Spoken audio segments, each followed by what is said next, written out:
ಅದೇ ಪಿತ್ತ ಒಳಗಡೆ ನಮಗೆ ದೋಷಕ್ಕೆ ಏನು ರೋಗಕ್ಕೆ ಏನಾದರೂ ಕಾರಣ ಬಂತು ಅಂತಂದ್ರೆ, ಪಿತ್ತದಿಂದ ತಲೆನೋವು ಮುಂತಾದವುಗಳೆಲ್ಲ ಇತ್ಯಾದಿಗಳೆಲ್ಲ ಗ್ಯಾಸು ಇದಾಗೋದು ಇಂಥದ್ದೆಲ್ಲ ಬಂದರೆ ಅದು ಏನಾಗ್ತದೆ, ದೋಷ ಅಂತ ಅನ್ಸುತ್ತೆ. ದೋಷ ಧಾತು ಮಲ. ಹಾಗೆ ಕಫದಲ್ಲೂ ಹಾಗೇನೆ, ಕಫ ನಾವು ಉಗುಳ್ತೇವಲ್ಲ ಅದು ಮಲ. ಆದರೆ ಶರೀರದಲ್ಲಿ ಒಳಗಡೆ ರಸದಲ್ಲಿ ರಸವಾಗಿ ಹರಿಯತಕ್ಕಂಥದ್ದೆಲ್ಲ ಅದು ಇದು ಕಫ. ಅದಕ್ಕೆ ಕಫ ಅಂತ ಹೇಳ್ತಾರೆ. ಧಾತು ರೂಪವಾದ ಕಫ, ದೋಷರೂಪವಾದ ಕಫ, ಧಾತು ರೂಪವಾದ ಕಫ, ಮಲ ರೂಪವಾದ ಕಫ. ಹೀಗೆ ವಾತ ಪಿತ್ತ ಕಫ ಮೂರಲ್ಲಿ ಕೂಡ ಹಾಗೆ ವ್ಯತ್ಯಾಸ ಇದೆ. ಇದನ್ನು ನಾವು ಏನು ಮಾಡಬೇಕು, ಪ್ರಾಣಾಯಾಮ ಮಾಡುವಾಗ ಈ ದೋಷ ಧಾತು ಮಲಗಳನ್ನೆಲ್ಲ ಸರಿ ಮಾಡಿ ಎಲ್ಲ ಧಾತು ಅವಸ್ಥೆಗೆ ತಂದಿಡಬೇಕು. ಆ ದೋಷಾವಸ್ಥೆ ಹೋಗಬೇಕು, ಮಲಾವಸ್ಥೆ ತೆಗಿಬೇಕು. ಧಾತುವಿನ ಅವಸ್ಥೆಯಲ್ಲಿ ದೋಷ ಧಾತು ಯಾವುದು ವಾತ ಪಿತ್ತ ಕಫ ಶರೀರದವನ್ನು ಧಾರಣ ಮಾಡ್ತಾ ಇರಬೇಕು. ಅದಕ್ಕೆ ಈ ಪ್ರಾಣಾಯಾಮ ಅಂತ ಮಾಡೋದು. ಏನು ನೀವು ಆಕ್ಸಿಜನ್ ಒಳಗಡೆ ತಗೊಂಡ್ರೆ ಏನಾಗ್ತದೆ, ಅದು ಧಾತು, ಅದು ಒಳಗಡೆ ಧಾರಣೆ ಮಾಡ್ತದೆ. ಅದೇ ಕಾರ್ಬನ್ ಇದನ್ನು ಹೊರಗಡೆ ಹಾಕಿದರೆ ಅದು ಮಲ ಹೊರಗಡೆ ಹೋಗುತ್ತೆ. ಹೀಗೆ ಪ್ರಾಣ ಅಪಾನದ ಕೆಲಸ ಏನು ಅಂತಂದ್ರೆ, ಅಪಾನ ಎಂಬುದು ದೋಷವನ್ನು ಹೊರಗಡೆ ಹಾಕತಕ್ಕಂಥದ್ದು, ಪ್ರಾಣ ಎಂಬುದು ಶರೀರಕ್ಕೆ ಸಪ್ಲೈ ಮಾಡ್ತಕ್ಕಂಥದ್ದು. ಇಷ್ಟು. ಈ ಪ್ರಾಣ ಅಪಾನ ನಾವು ಹೊರಗಡೆ ಹಾಕುವಾಗ ಉಚ್ಛ್ವಾಸ ನಿಶ್ವಾಸ ಎರಡೂ ಕೂಡ ಪ್ರಾಣ. ಆ ಹೊರಗಡೆ ಹಾಕುವಾಗ ಅಪಾನನೂ ಕೂಡ ಹೊರಕ್ಕೆ ಮುಖ ಮಾಡ್ತದಂಥದ್ದು. ಕೆಳಗಡೆ ಹರಿಯತಕ್ಕಂಥದ್ದು ಪದಾರ್ಥ ಅದು ಮೇಲ್ಗಡೆ ಹರಿಯಲಿಕ್ಕೆ ಪ್ರಾರಂಭ ಆಗ್ತದೆ. ಹೀಗೆ ಪ್ರಾಣದಲ್ಲಿ ಅಪಾನವನ್ನು ಹೋಮ ಮಾಡೋದು, ಅಪಾನದಲ್ಲಿ ಪ್ರಾಣವನ್ನು ಈಗ ಒಳಗಡೆ ಪೂರಕ ಮಾಡಿದಾಗ ಒಳಗಡೆ ಇರತಕ್ಕಂಥ ಅಪಾನದಲ್ಲಿ ಪ್ರಾಣವನ್ನು ಸೇರಿಸಿದಾಗ ಆಯಿತು. ಇದು ಒಂದು ರೀತಿಯಿಂದ ಒಂದು ಯಜ್ಞ. ಆದರೆ ಶ್ರೀಮದ್ ಆಚಾರ್ಯ ಹೇಳ್ತಾರೆ, ಇದು ಪೃಥಕ್ ಯಜ್ಞ ಅಲ್ಲ, ಅದನ್ನು ಪ್ರತ್ಯೇಕ ಅಂತ ತಗೋಬೇಡಿ. ಕುಂಭಕದಲ್ಲಿ ನೀವೇನು ಧಾರಣ ಮಾಡ್ತೀರಿ ಅದು ಶರೀರಕ್ಕೆ ಅದು ಏನು ಕೊಡ್ತಕ್ಕಂಥ ಧಾರಣ ಮಾಡತಕ್ಕಂಥದ್ದು ಅದು ನಿಜವಾಗಿಯೂ ಯಜ್ಞ. ಪ್ರಾಣಾಯಾಮ ಯಜ್ಞ ಅಂದ್ರೆ ಕುಂಭಕ. ಅದಕ್ಕೆ ಅಂಗಭೂತವಾಗಿ ನೀವು ಪೂರಕ ಮಾಡ್ತೀರಿ, ಅದು ಪ್ರತ್ಯೇಕ ಯಜ್ಞ ಅಲ್ಲ ಅಂತ. ಬೇರೆ ವ್ಯಾಖ್ಯಾನಕಾರರು ರಾಮಾನುಜ ಭಾಷ್ಯ ಇವರಲ್ಲೆಲ್ಲ ಅದ್ವೈತ ಭಾಷೆಯಲ್ಲೆಲ್ಲ ಅದು ಒಂದು ಪ್ರಾಣವನ್ನು ಅಪಾನದಲ್ಲಿ ಪ್ರಾಣದಲ್ಲಿ ಎರಡನ್ನೂ ಒಟ್ಟು ಸೇರಿಸಿ ಕುಂಭಕ 3 ಯಜ್ಞ ಅಂತ ತಗೊಂಡಿದ್ದಾರೆ ವ್ಯಾಖ್ಯಾನಕಾರರು. ಆದರೆ ಶ್ರೀಮದಾಚಾರ್ಯರು ಹೇಳೋದು ಕುಂಭಕ ಒಂದೇ ಯಜ್ಞ. ಅಪರೇ ಜುಕ್ವತಿ ಪ್ರಾಣಂ ಪ್ರಾಣೇ ಅಪಾನಂ, ಅಪರೇ ಜುಕ್ವತಿ ಪ್ರಾಣಂ ಪ್ರಾಣೇ ಅಪಾನಂ ತಥಾಪರೆ ಪ್ರಾಣಾಪಾನ ಗತಿ ರುದ್ಧ್ವಾ. ಪ್ರಾಣಾಪಾನ ಗತಿಯನ್ನು ರೋಧನ ಮಾಡಿ ಏನು ಪ್ರಾಣಾಯಾಮ ಪರಾಯಣರಾಗಿ ಅದೊಂದು ಯಜ್ಞ ಅಂತ ಮಾಡ್ತಾರೆ. ಧ್ರುವ ಮಹಾರಾಜರು ಮಾಡಿ ಬಾಲಕ ಮಗು ಏನು ಮೊದಲಿಗೆ ತಪಸ್ಸು ಶುರು ಮಾಡುವಾಗ ಪ್ರಾರಂಭದಲ್ಲಿ ಬರೀ ಹಣ್ಣು ಹಂಪಲು ತಿಂತಾ ಇದ್ರಂತೆ 1 ತಿಂಗಳು. 2ನೇ ತಿಂಗಳು ಬರೀ ಎಲೆಗಳನ್ನು ಹಸಿ ಎಲೆ ತಿನ್ನಲಿಕ್ಕೆ ಶುರು ಮಾಡಿದರು. 3ನೇ ತಿಂಗಳಲ್ಲಿ ಬರೀ ಒಣಗಿದೆ ಎಲೆ. 4ನೇ ತಿಂಗಳಲ್ಲಿ ಬರೀ ನೀರು. 5ನೇ ತಿಂಗಳು 6ನೇ ತಿಂಗಳು 2 ತಿಂಗಳು ಪೂರ್ತಿ ಏನು ಪ್ರಾಣಾಯಾಮ. ಗಾಳಿಯೂ ತಗೊಳ್ಳೋದಿಲ್ಲ, ಗಾಳಿಯನ್ನು ಕೂಡ ತಗೊಳ್ಳದೆ ಪ್ರಾಣಾಯಾಮ ಮಾಡಿಕೊಂಡು ಕೂತ್ಕೊಂಡು ತಪಸ್ಸು ಮಾಡ್ತಾ ಇದ್ದಾರಂತೆ ಆ ಮಗು. ಇಡೀ ಲೋಕವೆಲ್ಲ ಉಸಿರು ಕಟ್ಟಿ ಹೋಯ್ತಂತೆ, ಇಡೀ ಲೋಕಕ್ಕೆ ಉಸಿರು ಕಟ್ಟಿ ಹೋಯ್ತು ಇವರು ಧ್ರುವರಾಜರು ಪ್ರಾಣಾಯಾಮ ಮಾಡಿದಾಗ. ಅದೊಂದು ಪ್ರಾಣಾಯಾಮ, ಒಂದು ಯಜ್ಞ. ಅದಕ್ಕೆ ಒಲಿದು ಭಗವಂತ ದರ್ಶನ ಕೊಟ್ಟಿದ್ದಾನೆ ನೋಡಿ.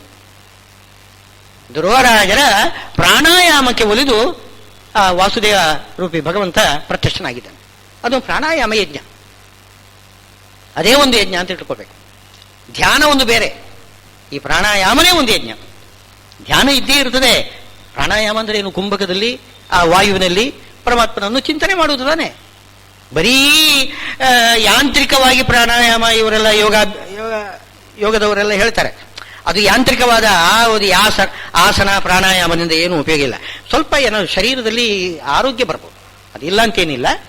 ಆದರೆ ಪರಮಾತ್ಮನ ಅನುಗ್ರಹ ಆಗಬೇಕಾಗಿದ್ರೆ ಅದು ಪ್ರಾಣಾಯಾಮ ಸಬೀಜ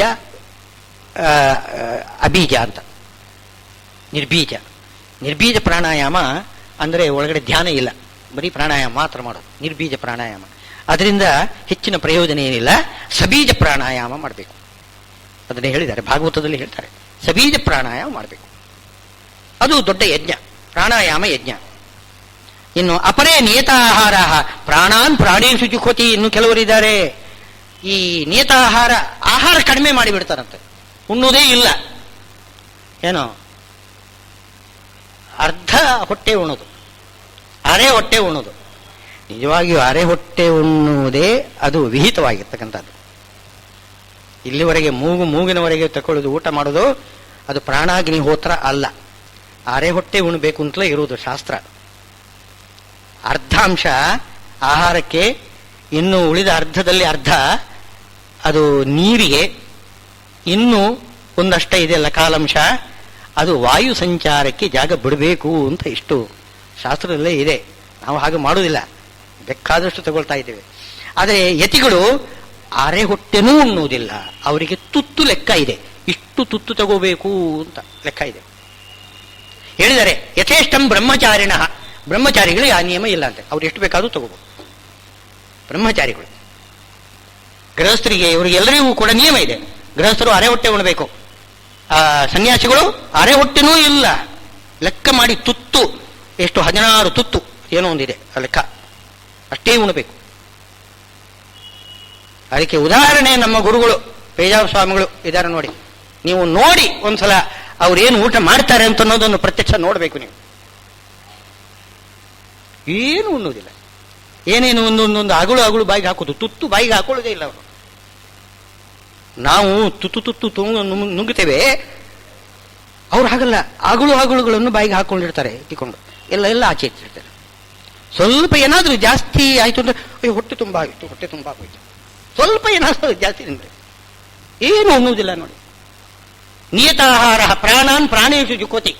ಇಂದ್ರಿಯಗಳಲ್ಲಿ ಹೋಮ ಮಾಡಿಬಿಡೋದು, ಅಂದರೆ ಇಂದ್ರಿಯಗಳ ಶಕ್ತಿಯನ್ನೇ ಕಡಿಮೆ ಮಾಡಿಬಿಡೋದು. ನೋಡಿ ಅವರ ಶರೀರದಲ್ಲಿ ಏನಿದೆ, ಏನು ಶಕ್ತಿ ಇದೆ ಪ್ರತ್ಯಕ್ಷ. ಇಂಥವರು ಬಹಳ ಕಡಿಮೆ ಸಿಗತಕ್ಕಂಥದ್ದು. ಬ್ರಹ್ಮವರ್ಚಸ್ಸೆ, ಇನ್ನೇನಿಲ್ಲ ಶರೀರದಲ್ಲಿ, ಬರೀ ಬ್ರಹ್ಮವರ್ಚಸ್ಸು. ಅವರ ದೃಷ್ಟಿಯಲ್ಲಿ ಅಗಾಧ್ಯ ಸಂಭೇದನ ದೃಷ್ಟಿ ವಜ್ರ, ಅಂಥ ಒಂದು ದೃಷ್ಟಿಶಕ್ತಿ. ಅದು ಸಿಗಬೇಕಾಗಿದ್ರೆ ಅದು ಯಜ್ಞ, ಅದೊಂದು ರೀತಿ. ಏನು ಇಂದ್ರಿಯಗಳನ್ನು ಪೂರ್ತಿ ನಿರಾಹಾರದಿಂದ ವಶ ಮಾಡಿಕೊಳ್ಳೋದು, ಇದು ಬಲಾತ್ಕಾರ. ಇದು ಮನೋನಿಗ್ರಹದಿಂದ ಮಾಡತಕ್ಕಂಥದ್ದು ಅದೊಂದು ರೀತಿ, ಅದು ಆಗ್ಬೋದು, ಅದೊಂದು ರೀತಿ. ಮನೋನಿಗ್ರಹದಿಂದ ಇಂದ್ರಿಯ ಮೇಲೆ ಹತೋಟಿ ತರೋದು ಅದು ಬೇರೆ. ಆಹಾರ ಕಡಿಮೆ ಮಾಡಿ, ಇಂದ್ರಿಯಗಳ ಶಕ್ತಿಯನ್ನು ಕಡಿಮೆ ಮಾಡಿ, ನೀವು ಎಷ್ಟಾಗ್ತರೂ ಉಂಡ್ರಿ ಅಂತಂದ್ರೆ ಉಣ್ಣುವುದಿಲ್ಲ, ಅವರು ಉಣ್ಲಿಕ್ಕೆ ಆಗೋದಿಲ್ಲ, ಉಣ್ಲಿಕ್ಕೆ ಆಗೋದೇ ಇಲ್ಲ. ಆ ರೀತಿ ನಿಗ್ರಹ ಮಾಡಿದಾಗ ಅದೊಂದು ಯಜ್ಞ ಅಂತ ಹೇಳ್ತಿದ್ದಾರೆ. ಅಪರೇ ನಿಯತ ಆಹಾರ ಪ್ರಾಣಾನ್ ಪ್ರಾಣೇಶು ಜುಹ್ವತಿ. ಇನ್ನು ಇದಕ್ಕೆ ಇನ್ನೊಂದು ಅರ್ಥ ಶ್ರೀಮದಾಚಾರ್ಯರೇ ಭಾಷ್ಯದಲ್ಲಿ ಒಂದು ಅರ್ಥ ಹೇಳಿದ್ದಾರೆ, ತಾತ್ಪರ್ಯದಲ್ಲಿ ಇನ್ನೊಂದು ಅರ್ಥ ಹೇಳ್ತಾರೆ. ಪ್ರಾಣಾನ್ ಪ್ರಾಣೇಶು ಜುಹ್ವತಿ ಅಂತಂದ್ರೆ ಈ ಇಂದ್ರಿಯಾಭಿಮಾನಿ ದೇವತೆಗಳಲ್ಲಿ ತಾರತಮ್ಯ ಇದೆ ನೋಡಿ. ಆ ಇಂದ್ರಿಯಾಭಿಮಾನಿ ದೇವತೆಗಳ ತಾರತಮ್ಯ ನೋಡಿಕೊಂಡು ಕೆಳಗಿನ ದೇವತೆಗಳನ್ನು ಮುಂದಿನ ಮೇಲಿನ ದೇವತೆಗಳಿಗೆ ಅಧೀನರನ್ನಾಗಿ ಚಿಂತಿಸಬೇಕು. ಚಿಂತಿಸಿ ಆ ದೇವತೆಗಳನ್ನು ಆಯಾ ಇಂದ್ರಿಯಗಳಲ್ಲಿ ನಾವು ಚಿಂತನೆ ಮಾಡೋದಿದೆಲ್ಲ, ಧ್ಯಾನ ಮಾಡೋದು. ನಾವು ಉಣ್ಣುವಾಗ, ತಿನ್ನುವಾಗ, ನೋಡುವಾಗ, ಯಾವುದೇ ಪದಾರ್ಥ ಕೇಳುವಾಗ ಆಯಾ ಇಂದ್ರಿಯಗಳಲ್ಲಿ ಇರತಕ್ಕಂತಹ ದೇವತೆಗಳನ್ನು ತಾರತಮ್ಯಾನುಗುಣವಾಗಿ ತಿಳಿದುಕೊಂಡು ಅವರು ಯಾವ ರೀತಿ ಭಗವಂತನನ್ನು ಸೇವಾ ಮಾಡ್ತಿದ್ದಾರೆ ಅಂತನ್ನೋದನ್ನು ಚಿಂತನೆ ಮಾಡಬೇಕು. ಈ ಉದಾಹರಣೆಗೆ ಚಕ್ಷುಸ್ಸಿನಲ್ಲಿ ಸೂರ್ಯ ದೇವರಿದ್ದಾರೆ. ನಾವು ಒಂದು ಪದಾರ್ಥವನ್ನು ನಾವು ನೋಡ್ತೇವೆ, ನೋಡಿದಾಗ ಆ ದೃಶ್ಯವನ್ನು ಕಣ್ಣಿನಲ್ಲಿರತಕ್ಕಂತಹ ಭಗವಂತ ಪರಮಾತ್ಮನಿಗೆ ಸಮರ್ಪಣೆ ಮಾಡ್ತಾ ಇದ್ದಾನೆ. ಈ ಭಾವನೆ ಇದ್ದು ಬಿಟ್ರೆ, ನಾವು ದೊಡ್ಡವರು ಪೂಜೆ ಮಾಡುವಾಗ ನಾವು ನೋಡ್ತೇವಲ್ಲ, ಸಂಸ್ಥಾನ ಶ್ರೀಗಳವರು ಬಂದು ಪೂಜೆ ಮಾಡ್ತಾ ಇರೋ ನೋಡಿ ಕೈ ಮುಗಿದುಕೊಂಡು ನೋಡ್ತೇವೆ ಅವರು ಪೂಜೆ ಮಾಡುವುದನ್ನು. ಆ ಭಾವನೆಯಿಂದ ನಮ್ಮ ಇಂದ್ರಿಯಗಳೊಳಗೆ ಇರತಕ್ಕಂತಹ ದೇವತೆಗಳು ಪರಮಾತ್ಮನಿಗೆ ಪೂಜಾ ಮಾಡುವುದನ್ನು ನಾವು ಚಿಂತನೆ ಮಾಡಬೇಕು.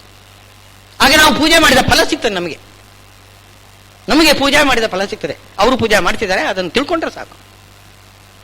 ಇದೊಂದು ಪ್ರಾಣಾನ್ ಪ್ರಾಣೇಶು ಜುಹ್ವತಿ, ಇದೊಂದು ರೀತಿಯ ಅರ್ಥ, ಇದು ಒಂದು ರೀತಿಯ ಯಜ್ಞ. ಹೀಗೆ ನಾನಾ ವಿಧ ಹೇಳ್ತಾರೆ. ಸರ್ವೇಪ್ಯೇತೆ ಯಜ್ಞವಿಧ, ಇವರೆಲ್ಲರೂ ಕೂಡ ಯಜ್ಞವನ್ನು ಚೆನ್ನಾಗಿ ತಿಳ್ಕೊಂಡವರೇ ಸರಿಯಾಗಿರ್ತಕ್ಕಂಥ ಯೋಗ್ಯ ಸೇವಾ ಮಾಡ್ತಾ ಇದ್ದಾರೆ. ಭಗವಂತನ ಸೇವಾ ನಾನಾ ರೀತಿಯಿಂದ ಮಾಡ್ಬೋದು. ಯಾಕೆಂದರೆ ಅವರವರ ಯೋಗ್ಯತೆ, ಪೂರ್ವ ಕರ್ಮ ಎಲ್ಲವನ್ನೂ ಕೂಡ ಅನುಸರಿಸಿಕೊಂಡು ಎಲ್ಲರೂ ಒಂದೇ ರೀತಿ ಯಜ್ಞ ಮಾಡಲಿಕ್ಕೆ ಬರುವುದಿಲ್ಲ. ಎಲ್ಲರೂ ಒಂದೇ ರೀತಿ ಮಾಡಬೇಕು ಅಂತ ಹೇಳಲಿಕ್ಕೆ ಬರುವುದಿಲ್ಲ. ಅವರವರಿಗೆ ಯೋಗ್ಯವಾಗಿರ್ತಕ್ಕಂತಹ ಉಪಾಸನೆನೇ ಬೇರೆ ಇರ್ತದೆ, ಅವ್ರು ಮಾಡ್ತಕ್ಕಂತಹ ಯಜ್ಞನೇ ಬೇರೆ ಇರ್ತದೆ. ಒಬ್ಬೊಬ್ರದ್ದು ಒಂದೊಂದು ರೀತಿ ಇರ್ತದೆ. ಇದು ಉಪಲಕ್ಷಣ. ಇನ್ನೂ ನಾನಾ ರೀತಿಯಿಂದ ಹೇಗಾದರೂ ಭಗವಂತನನ್ನು ಉಪಾಸನ ಮಾಡ್ರಿ.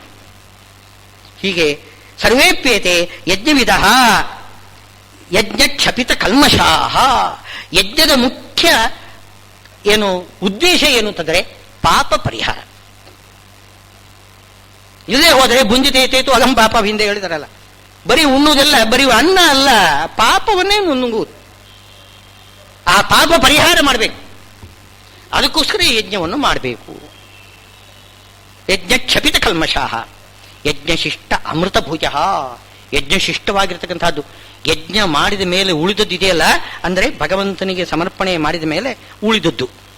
ಯಾಕೆಂದ್ರೆ ಅವನೆಲ್ಲ ಉಣ್ಣುವುದಿಲ್ಲ ತಾನೆ, ನಮಗೋಸ್ಕರ ಬಿಟ್ಟೇ ಬಿಡ್ತಾನೆ. ಅವನೇನ್ ಮಾಡ್ತಾನೆ, ತನ್ನ ಸ್ವಾಕ್ಯ ಸರಸವನ್ನು ಮಾತ್ರ ಅವನು ಉಣ್ತಾನೆ, ಇನ್ನೇನು ಉಣ್ಣುವುದಿಲ್ಲ. ಅವನು ಎಲ್ಲ ನಮಗೆ ಬಿಟ್ಟುಕೊಡ್ತಾನೆ. ಅದು ಶಿಷ್ಟ. ಆ ಶಿಷ್ಟವಾಗಿರ್ತಕ್ಕಂಥ ಅಮೃತ ಅದು ನಿಜವಾಗಿಯೂ ಅಮೃತ ಅಂತ. ಅಮೃತ ಯಾಕೆಂದ್ರೆ ಅಮೃತ ಸ್ವರೂಪನಾದ ಭಗವಂತ ಅದರಲ್ಲಿದ್ದಾನೆ. ಅವನು ಅಮೃತ, ಅವನ ಸನ್ನಿಧಾನ ಪಾತ್ರವಾದ್ದರಿಂದ ಆ ನೈವೇದ್ಯ ಅಮೃತ ಆಗ್ತದೆ. ಅಂಥ ಅಮೃತ ಭುಜ ಯಜ್ಞಶಿಷ್ಟ ಅಮೃತ ಭುಜ ಯಾಂತಿ ಬ್ರಹ್ಮ ಸನಾತನಂ. ಯಜ್ಞಶಿಷ್ಟ ಯಜ್ಞಶಿಷ್ಟ ಅಂದ್ರೆ ಪರಮಾತ್ಮನ ಏನು ಉಚ್ಛಿಷ್ಟ. ಇನ್ನೊಂದು ಬೇರೆ ಹೆಸರಿನಿಂದ ಹೇಳಬೇಕು ಅಂದ್ರೆ ಉಚ್ಛಿಷ್ಟ. ಉಚ್ಛಿಷ್ಟ ಭೋಜನೋ ದಾಸಾಹ ತವ ಮಾಯಾಂ ಜಯೇಮಹಿ. ಉಚ್ಛಿಷ್ಟ ಭೋಜನ ತ್ವಯೋಪಭುಕ್ತ ಸದ್ಗಂಧ ವಾಸೋಲಂಕಾರ ಚರ್ಚಿತಾ. ನೀನೇನು ತೊಟ್ಟಿದ್ದಿ ಅಲಂಕಾರ ಆಗಲಿ, ವಸ್ತ್ರ ಆಗಲಿ, ಅದು ಆಭರಣ ಆಗಲಿ, ಅದೆಲ್ಲ ನಿನ್ನ ಪ್ರಸಾದ ಅಂತ ನಾವು ಧಾರಣೆ ಮಾಡ್ಕೋತೇವೆ. ಅಂದರೆ ಪರಮಾತ್ಮನಿಗೆ ಸಮರ್ಪಣೆ ಮಾಡಿ ನಾವು ತಗೋಬೇಕು. ಹಾಗೆ ಉಚ್ಚಿಷ್ಟ, ಅವನು ಉಂಡದ್ದು ಅದರದ್ದು ಶೇಷ ಉಣ್ಬೇಕು. ಇದು ನೇರವಾಗಿ ಭಗವಂತನಿಗೆ ನೈವೇದ್ಯ ಮಾಡಿ ಅದರ ಉಚ್ಚಿಷ್ಟವನ್ನು ತಗೊಳ್ಳೋದಲ್ಲ. ನಮ್ಮ ಗುರುಗಳು ಏನು ಉಣ್ತಾರೆ, ಅವರ ಉಚ್ಚಿಷ್ಟ ಅಂದ್ರೆ ಅವರು ಉಂಡ ಬಳಿಕ ನಾವು ಉಣಬೇಕು. ಅವರು ಉಂಡ ಬಳಿಕ ನಾವು ಉಣಬೇಕು. ಮತ್ತೆ ಅವರ ಅನುಮತಿ ತಗೊಂಡು ಮಾಡಬೇಕು. ಅದಕ್ಕೋಸ್ಕರನೇ ನಾವು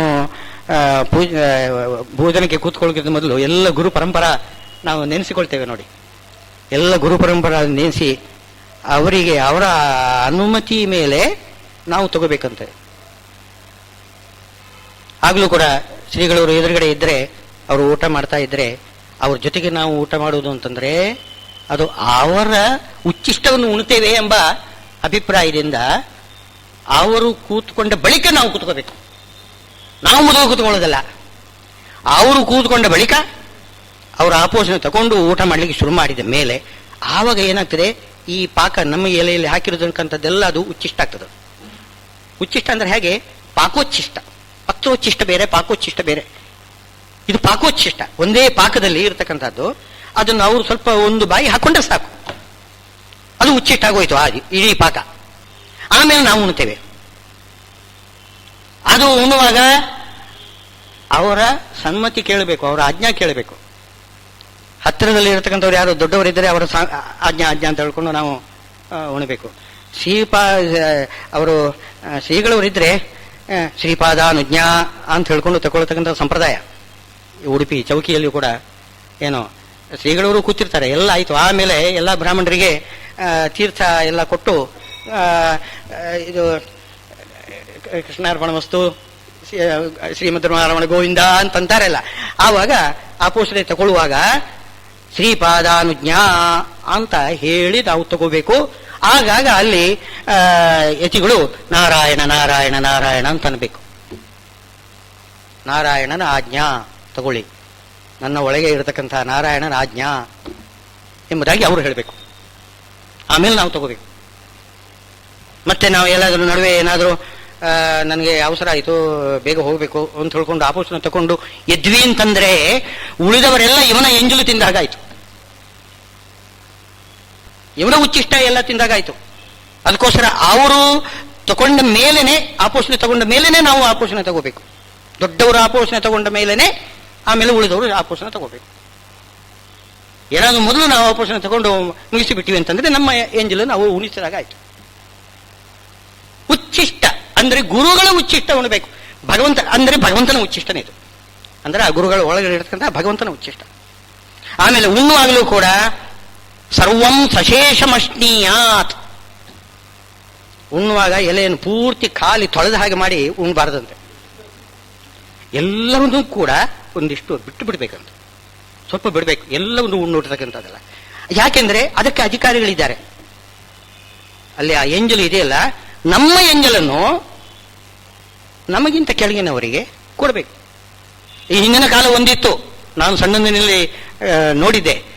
ಈ ನಮ್ಮಲ್ಲಿ ಈ ಹೊಲೆಯರಿದ್ರು ಕೆಲವರು, ಕೊರಗರು ಅಂತ ಕರೀದು ಹೊಲೆಯರು. ಈಗ ಎಲ್ಲ ಅವರು ಕಣ್ಣಿಗೆ ಕಾಣಿಸುವುದಿಲ್ಲ. ಹಿಂದೆ ಯಾವುದೇ ಒಂದು ಮನೆಯಲ್ಲಿ ಆಗಲಿ, ಯಾವುದೇ ಒಂದು ಇದರಲ್ಲಿ ಭೋಜನ ಸಮಾರಂಭ ಆಯಿತು ಅಂತಂದ್ರೆ ಅವರದ್ದು ಒಂದು ಸಾಲು ಹೊರಗಡೆ ಕಾದಿರ್ತದೆ. ಒಳಗಡೆ ಬ್ರಾಹ್ಮಣರು ಊಟ ಮಾಡಿದ ಮೇಲೆ ಆ ಎಲೆಯನ್ನೆಲ್ಲ ತಂದು ಅವರ ಮುಂದೆ ಹಾಕ್ತಾರೆ. ಅವರು ಆ ಎಲೆಯನ್ನೆಲ್ಲ ಶುದ್ಧ ಮಾಡ್ತಾರೆ. ಎಲ್ಲ ತಗೊಂಡ್ಬಿಡ್ತು ಎಂಜಲು ಉಣ್ತಾ ಇದ್ರು. ಎಲ್ಲ ಅದು ಹೋಯ್ತು. ಇವಾಗ ಈಗ ಇಲ್ಲ. ಆ ದೃಷ್ಟಿಯಿಂದ ಇರಬೇಕು. ಅದು ಹಿಂದಿನವರು ಏನ್ ಮಾಡಿದ್ದಾರೆ, ಸರ್ವಂ ಸಶೇಷಮಶ್ನೀಯಾತ್. ಏನೋ ಗಂಡ ಊಟ ಮಾಡಿದ ಎಲೆಯಲ್ಲಿ ಹೆಂಡತಿ ಆಮೇಲೆ ಊಟ ಮಾಡಬೇಕು ಅಂತಿತ್ತು ಹಿಂದಿನ ಕಾಲದಲ್ಲಿ. ಅವನು ಕೂಡ ಹಾಗೇನೆ ಪತ್ನಿ ಶೇಷ ಅಂತ. ಅದರಲ್ಲಿ ಎಲ್ಲವನ್ನು ಕೂಡ ಉಣಬಾರದು, ಒಂದಿಷ್ಟು ಬಿಡ್ಬೇಕಂತ ಅದರೊಳಗೆ. ಎಲೆಯನ್ನು ಪೂರ್ತಿ ಅವನು ತೊಳೆದ ಹಾಗೆ ಊಟ ಮಾಡಿ ಆಮೇಲೆ ಇವರು ಹೆಂಡತಿ ಅನ್ನ ಹಾಕೊಂಡ್ರೆ ಅದು ಆಗುದಿಲ್ಲ. ಪತ್ನಿ ಶೇಷ ಅಂತ ಬಿಡಬೇಕು ಎಲೆಯಲ್ಲಿ, ಅದನ್ನು ಅವರು ಉಣಬೇಕು ಅಂತ ಹಿಂದಿನ ಸಂಪ್ರದಾಯ. ನಮ್ಮ ತಾಯಿಯವರು ಹಾಗೆ ಮಾಡ್ತಾ ಇದ್ರು. ಗಂಡ ಉಣ್ಣತಕ್ಕಂಥ ಎಲೆಯಲ್ಲೇ ಊಟ ಮಾಡಬೇಕು.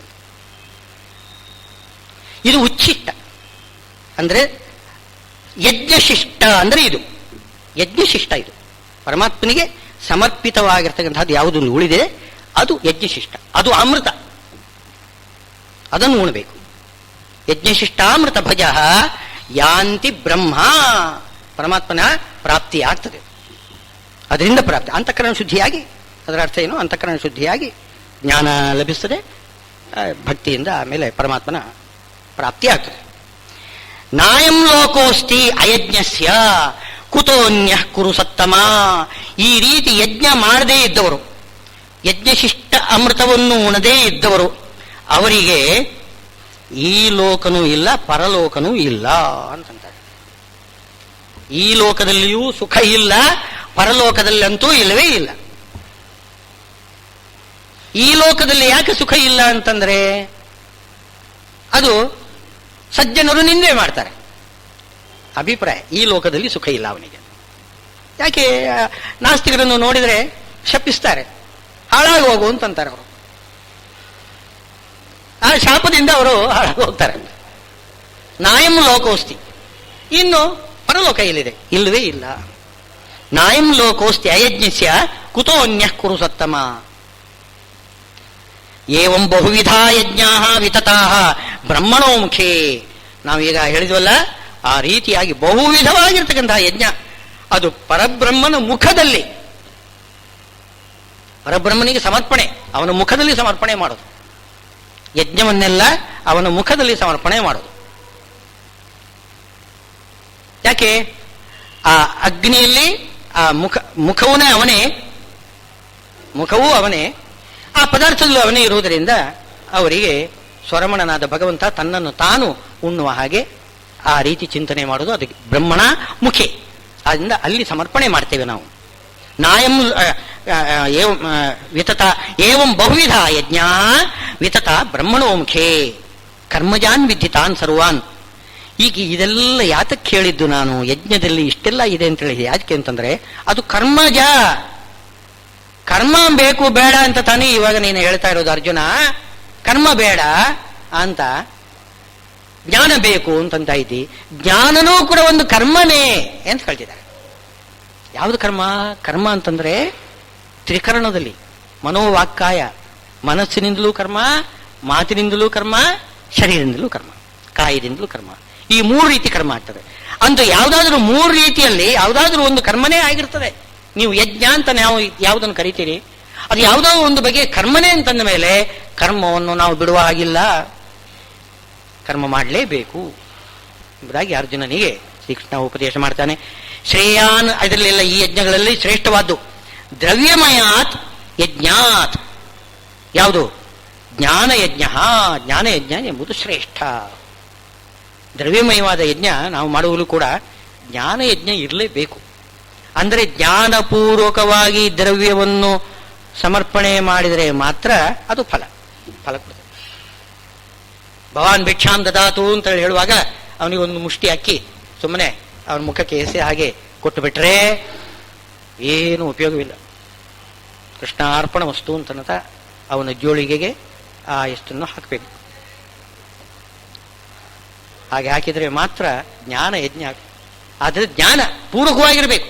ಎಲ್ಲಾ ಕರ್ಮನೂ ಕೂಡ ಜ್ಞಾನ ಪೂರ್ವಕವಾಗಬೇಕು. ಆವಾಗ ಅದು ಯಜ್ಞ ಅಂತ ಅನಿಸ್ರೆ. ಆದ್ದರಿಂದ ಜ್ಞಾನ ಯಜ್ಞ ಎಂಬುದು ಅತ್ಯಂತ ಶ್ರೇಷ್ಠ. ದ್ರವ್ಯ ಯಜ್ಞಕ್ಕಿಂತಲೂ ಕೂಡ ಜ್ಞಾನ ಯಜ್ಞ ಶ್ರೇಷ್ಠ. ಸರ್ವಂ ಕರ್ಮ ಅಖಿಲಂ ಪಾರ್ಥ ಜ್ಞಾನೇ ಪರಿಸಮಾಪ್ಯತೆ. ನೀವು ಮಾಡತಕ್ಕಂಥ ಕರ್ಮದ ಮುಖ್ಯ ಉದ್ದೇಶ ಏನು ಅಂದರೆ ಜ್ಞಾನ. ಜ್ಞಾನ ಬಂತು ಅಂತಂದ್ರೆ ಆವಾಗ ನಿಮ್ಮ ಕರ್ಮ ಸಫಲ ಆಯಿತು ಅಂತ ಅರ್ಥ. ನೀವು ಎಷ್ಟೇ ದೊಡ್ಡ ಕರ್ಮ ಮಾಡ್ರಿ, ಅದು ಜ್ಞಾನ ಕೊಡ್ಲಿಲ್ಲ ಅಂತಂದ್ರೆ ಅದು ನಿಷ್ಫಲ. ಎಷ್ಟೇ ಸಣ್ಣ ಕರ್ಮ ಮಾಡ್ರಿ, ಅದನ್ನ ಜ್ಞಾನಪೂರ್ವಕವಾಗಿ ಮಾಡಿದ್ದೀರಿ, ಅದರಿಂದ ಜ್ಞಾನ ಬಂತು ಅಂತಂದ್ರೆ ಅದು ಸಫಲ.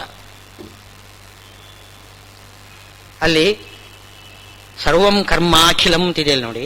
ಕರ್ಮಾಖಿಲಂ ಎಂಬಲ್ಲಿ 2 ರೀತಿ ಪದಚ್ಛೇದ ಮಾಡ್ತಾರೆ. ಕರ್ಮ ಅಖಿಲಂ. ಅಖಿಲಂ ಅಂತಂದ್ರೆ ಪೂರ್ಣವಾಗಿರ್ತಕ್ಕಂಥ ಸರ್ವಾಂಗ ಸಂಪೂರ್ಣವಾದ ದೊಡ್ಡ ಅದ್ಧೂರಿಯಾಗಿರ್ತಕ್ಕಂಥ ಯಾಗ ಇತ್ಯಾದಿ ಕರ್ಮಗಳು ಅಖಿಲಂ ಕರ್ಮ. ಸರ್ವಂತ ಬೇರೆನೇ ವಿಶೇಷಣೆ ಇದೆ. ಎಲ್ಲ ಅಂತನಲಿಕ್ಕೆ ಸರ್ವಂತ ಶಬ್ದ ಇದೆ. ಅಖಿಲಂ ಅಂತಂದ್ರೆ ಸರ್ವ ಅಖಿಲ 2 ಒಂದೇ ಅರ್ಥ ಒಂದೇ ಅಲ್ಲ ಅಂತಂದ್ರೆ ಸ್ವಲ್ಪ ವ್ಯತ್ಯಾಸ ಇದೆ. ಅಖಿಲ ಅಂತಂದ್ರೆ ಎಲ್ಲಾ ಸಾಂಗೋಪಾಂಗವಾಗಿ ನಡೆಸಿರತಕ್ಕಂಥ ಒಂದು ಯಜ್ಞ. ಅದೂ ಕೂಡ ನಿಮಗೆ ಜ್ಞಾನ ಕೊಟ್ಟಿತು ಅಂತಂದ್ರೆ ಅದು ಸಫಲ. ಇಲ್ಲದೆ ಹೋದ್ರೆ ಎಲ್ಲ ನೀರಲ್ಲಿಟ್ಟ ಹೋಮ, ಏನು ಉಪಯೋಗವಿಲ್ಲ. ಸರ್ವಂ ಕರ್ಮ ಅಖಿಲಂ ಪಾರ್ಥ ಜ್ಞಾನೇ ಪರಿಸಮಾಪ್ಯತೆ. ಇನ್ನೊಂದು ಕರ್ಮ ಆಖಿಲಂ ಅಂತ. ಅಂತಂದ್ರೆ ಅತ್ಯಂತ ಕಡಿಮೆ, ಸಣ್ಣ ಕರ್ಮ ಅಂತ ಅರ್ಥ. ಈಶತ್ ಅಂತ ಅರ್ಥ. ಸಣ್ಣ ಕರ್ಮ